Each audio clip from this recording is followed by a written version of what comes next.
Hey family, welcome to the Hub.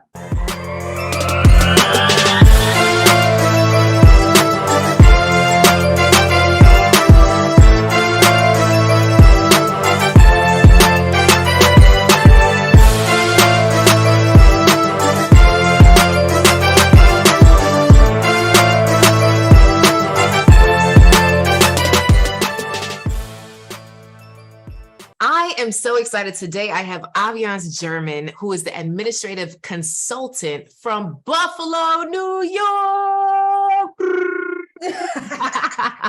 Welcome, Aviance. I'm so excited to have you here, girlfriend. How you doing? Good. I'm excited to be here, Coach Cass. Oh my goodness. So Aviance also has her own podcast. So make sure you check out Gospel Love Podcast on all podcast platforms. So Aviance, let's get right into it.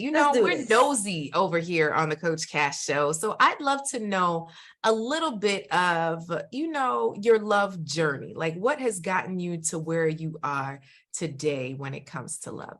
Okay. So I met my ex-husband in 2012. We dated for about 6 months, got married 6 months later, and got separated 2 years later. Dang. Yeah. And the interesting thing is that what got me here right now is the fact that I'm definitely not the woman I was. I heavily endorse, and not saying that this is the end all be all for me, but I heavily endorse getting married in your 30s and in your 20s.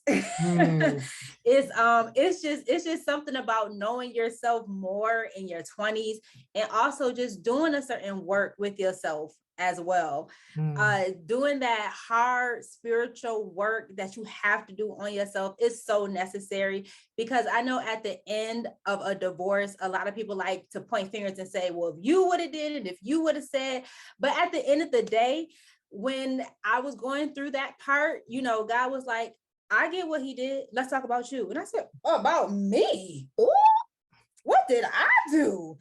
And he was like, oh, no, baby girl. So doing that hard work on myself. So, what got me here is honestly just, I was being trained how to be married through TV shows. Yeah.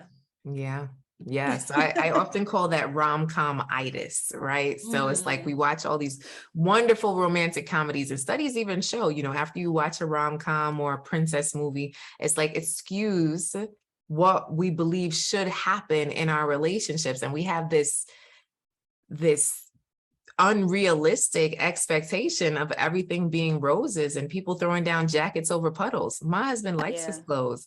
He is not about to throw a jacket over anybody's puddle. You know what I'm saying? So I really do think we have unrealistic expectations. So let's talk about that. What do you think was one of the biggest unrealistic expectations you had back then? I would say, so that saying, happy wife, happy life. Ooh, that is, listen, it's a good thing, but it's unrealistic, because at the end of the day, it's two of you trying to reach something. And I was not too worried about what he wanted. It was like, no, make me happy. Right. Be my servant. That's honestly, again, being taught through TV. That's what I thought a marriage was supposed to be. Right. So yeah. So we got to reframe to happy spouse, happy house. Yes. And the funny thing about it, Coach Cass, is that I like everything that I found that could have worked in my marriage. It was like after divorce. And I'm like, oh, I never heard of happy spouse, happy house. Well, isn't that something? It's just those little things to like reprogram your mind. But it's like nobody wanted to talk about everything that they went through until after I was divorced, Coach Cass. And I hated that. Because, I ultimately ended my marriage because of infidelity. But at the same time, when I was going through it, Coach Cass, nobody was coming to me like, oh yeah, I've been married for 30 years, but me and my husband went through it. Or yeah, we've been married for 50 years. Yeah, we went through it. It wasn't until after I got a divorce that all these marriages was like, oh, we went through that. So y'all didn't want to tell me that wasn't the end all be all. Y'all didn't want to tell me I could have worked through that. Like nobody wants to say that. Yeah. So I didn't hear a lot of things until after my divorce. They just rude. Now, this is exactly why I have a community that I've built so that we could have an authentic space. But that really is it, right? Because sometimes people don't know when it's okay to speak up. Because oftentimes when we speak up, you get reprimanded, right? Like, when sis is doing wrong and you tell sis, hey, this is how it should go. She's like, well, nobody asked you. Many people have gone through that, so they don't know when it's okay to step in. So part of it is the permission, and then maybe even the question like, hey, have you gone through this? Is this something that you've been through? And this is to everyone, whether it be business, love, life, it's like sometimes you have to ask the question, because I'm a relationship coach, but I don't coach all of my friends, right? So it's just like there's a therapists don't therapize their friends, right? So it's just like they should be doing better, but until they say, hey, can you help me? It's like, yeah, sure, but I'm not going to impose myself on every single person that comes in my life, because that is exhausting, so I invite you to forgive the folk, I invite you to release them into the atmosphere, even though they was raggedy. Okay. I'm sorry that you went through that. But the thing is that many people go through that, right? We all have unrealistic expectations based on what we've been through, based on what we've seen, based on our own dysfunctional families. And it really comes to studying your spouse. Studying your partner, studying the person that you want to get to know, is getting to know them for who they are. I think that's a huge part of success in relationships, is because so often we want somebody to study us. Well, do you know my favorite dish? Well, do you know mine? No. Not at all. Yeah. So taking that time out. So have you done any dating? Have you been doing any dating? What's dating look like? So this is what I was going to ask you, Coach Cass. Okay. So being someone who is divorced, I'm noticing that my conversations are different from people who have never been married. Mm-hmm. Whereas my conversations are, I already know what marriage can look like, and already know now what I do want, what I do need. Mm-hmm. So sometimes it could come off like, I mean, that's a little bit too much. And I was like, but should I settle? I don't believe in settling. So what do you think is the biggest thing that's coming up in terms of that's too much? Okay. So the biggest thing is this, Coach Cass. I've noticed dating that a lot of men have been mothered. And they've been mothered to the point that they also want, and I don't know if they realize, but they also want a little bit of mother in their wife. I refuse to mother you and to be a wife to you. Absolutely refuse.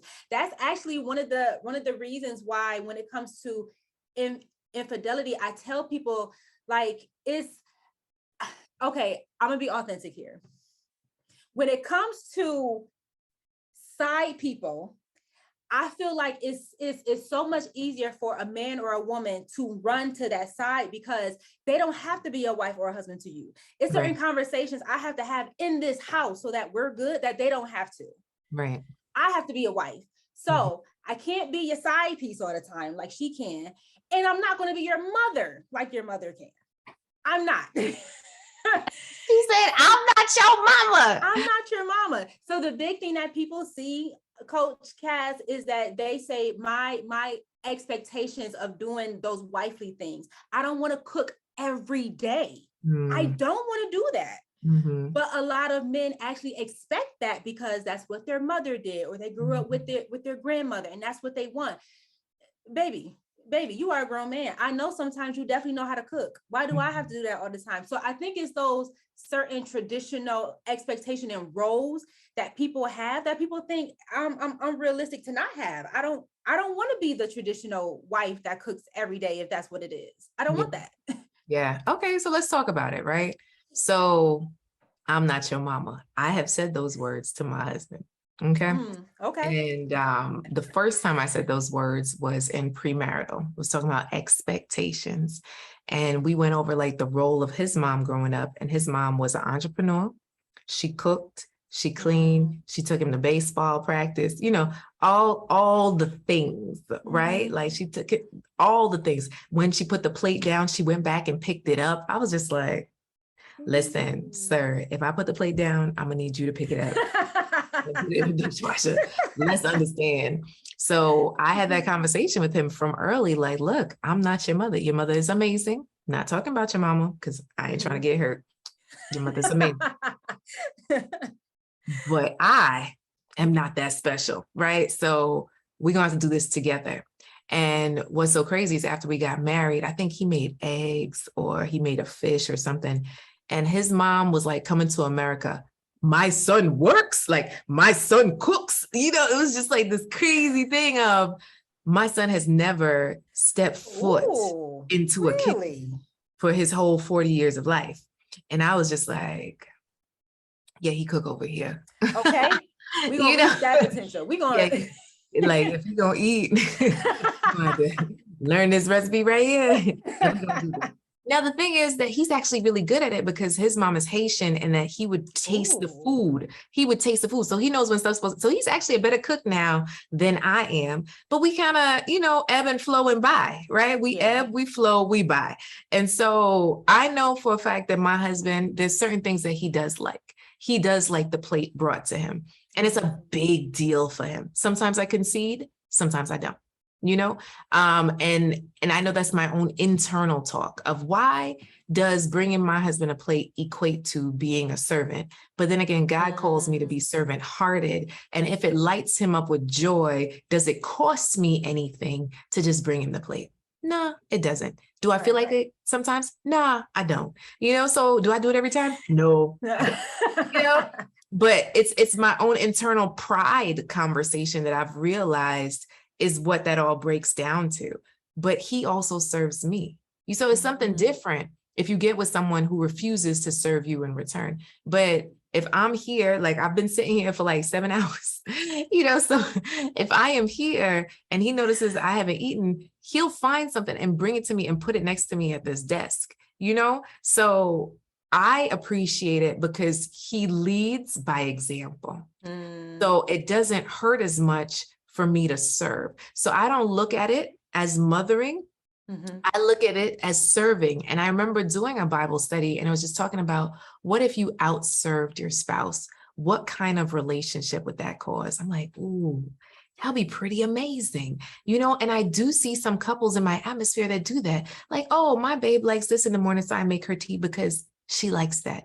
Not because she expects it, but because she likes that. So if I don't do it one morning, she's not like, babe, where's my tea? You know, that's when stuff gets crazy. But it's just like, I'm doing it because I want to. So I think it's just a shift of, instead of, I invite you, instead of saying, I'm not going to mother you, say, you know, how do we serve each other? Okay. And what does that look like? And where's my comfort level? And if I have a rub, is that rub from the person standing in front of me? Or is it from my past of how I felt? Okay. I can definitely receive that. Yeah, because I think because we're such a individualistic country, and we think we have to do everything on our own, it could seep into our relationships. So I think a lot we do think about what about me? What can you do for me? But I like that conversation that you pose of how can we serve each other, you know, instead of it being all about what I can do for you. So I definitely receive that. I think it has to be a conversation. Yeah. And some guys don't care. They'd rather eat out every day, you know? So it's just like, it's just who you with. Okay. I need cooked food every night. Does the cooked food have to come from my pan? Right. Because I'm good at ordering. You know what I'm saying? You know, and you set that precedent in dating, right? So you're not cooking all the time while you're dating. So ain't nothing changing. Ain't nothing, right. The problem is when you're trying to hook them and crook them and you cooking every day while you're dating, then get a ring, then you stop cooking. Then it's like, who did I just marry? Listen, I wasn't cooking before. So I don't know what magical fairy dust you're looking for, but I am the same person I was yesterday, today, and tomorrow, you know, other than the growth, right? So for me, I have a box come to the house once a week and it has 6 meals in it. So that's 3 recipes with 2 meals each. And sometimes we cook them all together. Sometimes we cook them one at a time, but sometimes I cook all of them. Sometimes he cooks some, but it's so simple. It's like the recipe and all the ingredients and you do it and it's a yummy meal. You're like, oh, because I realized that as a wife, you end up becoming the house manager. And then you just have to remember all the inventory of the things. And just one of my triggers I've come to realize, not saying it's good, is that question, babe, what's for dinner? Woo. Why I gotta know what's for dinner? Yeah. You don't know what's for dinner. Why can't we know what's for dinner? Why can't you just order something and surprise me? You know, like all this extra stuff comes to my head. I'm like, why do you some steak? I hate that question, right? And then the back and forth. And this happens with many couples. So now what I do is I just pre-order these meals for like the next month. They show up on Monday and we cook them. And if you have a problem with it, cook something else. But this is what, you know, like, that's it. So for me, it's just systems, you know, so that's all it is. It's systems, and having the right conversation will get you in place. So I hope this was helpful for you in terms of just a slight shift in how we see this topic. Yeah, no, that was good. Thank you. Absolutely. Yeah. Well, you know, I'm happy, Aviance. Hopefully you could join us for How Busy Women Date. It's coming up quick. Yes, I heard about it. One-day dating accelerator that really is focused on you as a busy professional woman. How do you date with ease and less friction, you know? Yeah. So you could go to howbusywomendate.com. So awesome. How can people find you? So they could find me on Instagram at Aviance Solutions, or they could also find me on Instagram at what's my personal? Is it Aviance Campbell? I think I'm not sure. Let's just stick with Aviance Solutions. Yeah. And they'll be good to go. Damn, I thank you so much for hanging out with us today. And for those listening in, please share the episode. Keep loving, keep laughing, keep living. Bye-bye. Bye.